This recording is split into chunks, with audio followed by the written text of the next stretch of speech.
করুন। শেখ হাসিনা তাকে কত টাকা দিয়ে তার সন্ত্রাসী বাহিনীকে দেশের বিরুদ্ধে লেলিয়ে দিয়েছে সে তথ্য উদ্ঘাটন করুন।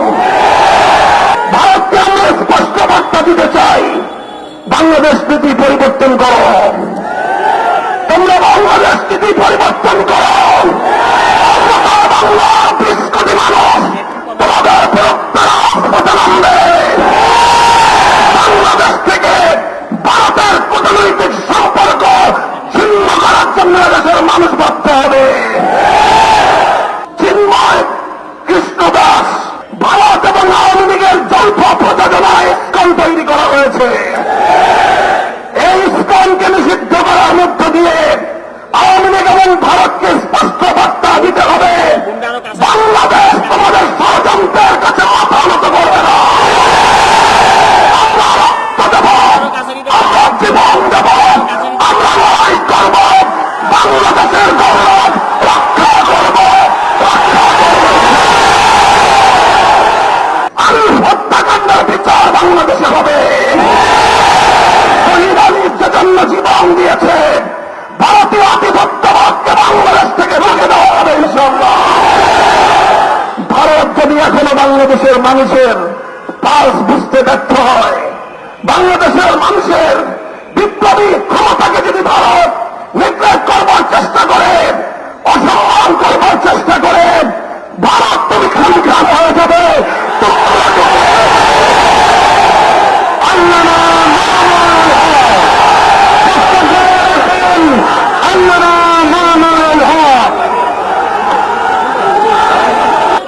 বাংলাদেশের মাটিতে হিন্দুত্ববাদের নৃশংস আক্রমণে শাহাদাত বরণকারী চট্টগ্রামের সহকারী পাবলিক প্রসিকিউটর তরুণ আইনজীবী শহীদ সাইফুল ইসলাম আলিফের শাহাদাতের প্রতি শ্রদ্ধা জ্ঞাপন করে তার রূহের মাগফিরাত কামনা করছি এবং তার ছোট্ট কচি শিশু সহ তার শোক সন্তপ্ত পরিবার পরিজনের প্রতি আন্তরিক সমবেদনা জ্ঞাপন করছি। সংগ্রামী তৌহিদি জনতা, আজ এই বিক্ষোভ সমাবেশের মাধ্যমে আমরা আমাদের হৃদয়ের ব্যথাটুকু জাতির সামনে, মানুষের বিবেকের সামনে উপস্থাপন করার জন্য এখানে সমবেত হয়েছি। আমরা স্পষ্ট ভাষায় বলতে চাই, এটা আমাদের বুঝতে কোনো কষ্ট হচ্ছে না যে আজকে সুপরিকল্পিতভাবে একটি সাম্প্রদায়িক উস্কানির মাধ্যমে বাংলাদেশে সাম্প্রদায়িক দাঙ্গা বাঁধানোর পরিকল্পিত পায়তারা চালানো হচ্ছে। শহীদ সাইফুল ইসলাম আলিফের হত্যাকাণ্ডের ঘটনা নির্মম, শুধু বর্বর নয় বরং ঘৃণ্য এক হত্যাকাণ্ড। প্রকাশ্য দিবালোকে আদালত চত্বরে একটি সন্ত্রাসী সংগঠনের সশস্ত্র সন্ত্রাসীরা একজন তরুণ আইনজীবী সরকারি কর্মকর্তাকে টেনে পিছিয়ে নিয়ে হত্যা করবে, এইরকম বর্বরতার দৃশ্য দেখার জন্য বাংলাদেশ প্রস্তুত নয়। বাংলাদেশ আজ অগ্নিগর্ভ, বাংলাদেশের প্রতিটি মানুষের হৃদয়ে আজ রক্তক্ষরণ হচ্ছে। বাংলাদেশের অন্তর্বর্তীকালীন সরকারকে আমরা বলতে চাই, মানুষের এই ক্ষোভ, মানুষের হৃদয়ের রক্তক্ষরণকে আপনারা বুঝবার চেষ্টা করুন এবং যে সকল হত্যাকারী হিসেবে চিহ্নিত ঘাতকদেরকে গ্রেফতার করা হয়েছে তাদেরকেই শুধুমাত্র বিচারের আওতায় আনলে চলবে না। আমাদের স্পষ্ট দাবি হল, এই ঘটনার নেপথ্যে যারা রয়েছে সেই নেপথ্য খুনিদেরকে বের করে মুখোশ উন্মোচন করতে হবে, তাদেরকেও বিচারের আওতায় আনতে হবে। শহীদ আলিফ হত্যাকাণ্ডের জন্য ইসকনের স্পষ্ট মদতদাতা খুনি শেখ হাসিনাকে আসামি করে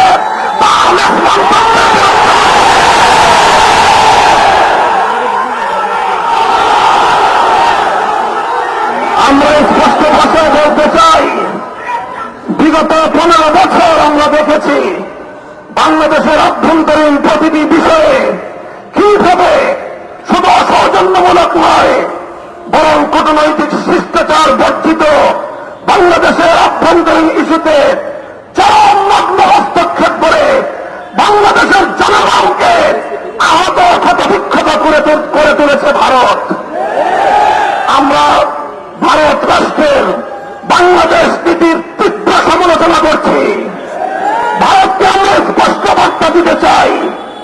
বাংলাদেশ নীতি পরিবর্তন করো, তোমরা বাংলাদেশ নীতি পরিবর্তন করো। বাংলার 20 কোটি মানুষ তোমাদের বিরুদ্ধে রাজপথে নামবে। বাংলাদেশ থেকে ভারতের কূটনৈতিক সম্পর্ক ছিন্ন করার জন্য দেশের মানুষ ভাবতে হবে। আমরা স্পষ্ট ভাষায় বলতে চাই, আইন শৃঙ্খলা রক্ষাকারী বাহিনীকে আমরা বলতে চাই, চিন্ময় কৃষ্ণ দাস তার তৎপরতার দ্বারা কথা দিবালোচনায় পরিষ্কার, সে ভিনদেশী গুপ্তচর হিসেবে ভূমিকা পালন করছিল। বারবার সে তার সেই প্রভুর দেশে গিয়ে সেখান থেকে নির্দেশনা নিয়ে এসে বাংলাদেশের অভ্যন্তরে নৈরাজ্য সৃষ্টি করবার পায়তারা চালিয়েছে। দিনের পর দিন, মাসের পর মাস প্রশ্রয় আশ্রয় থেকে ভারত এবং আওয়ামী লীগের যৌথ প্রযোজনায় ইস্কন তৈরি করা হয়েছে। এই ইস্কনকে নিষিদ্ধ করার মধ্য দিয়ে আওয়ামী লীগ এবং ভারতকে স্পষ্ট বার্তা দিতে হবে, বাংলাদেশ তোমাদের ষড়যন্ত্রের কাছে মাথা নত করবে না। আমরা রক্ত দেব, আমরা জীবন দেব, আমরা লড়াই করব, বাংলাদেশের গৌরব রক্ষা করব, রক্ষা করব।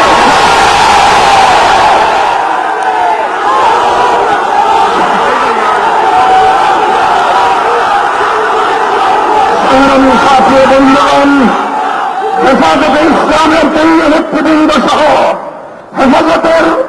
হেফাজতের প্রতিনিধি দল শহীদ আলিফের শহীদ সাইফুল ইসলাম আলিফের কবর জিয়ারত করেছে। তার শোক সন্তপ্ত পরিবার পরিবারের পাশে দাঁড়িয়ে তাদের কাছে আমরা কথা দিয়ে এসেছি, আলিফ হত্যাকাণ্ডের বিচার বাংলাদেশে হবে। শহীদ আলিফ যে জন্য জীবন দিয়েছে, ভারতীয় আধিপত্যবাদকে বাংলাদেশ থেকে রুখে দেওয়া হবে ইনশাআল্লাহ।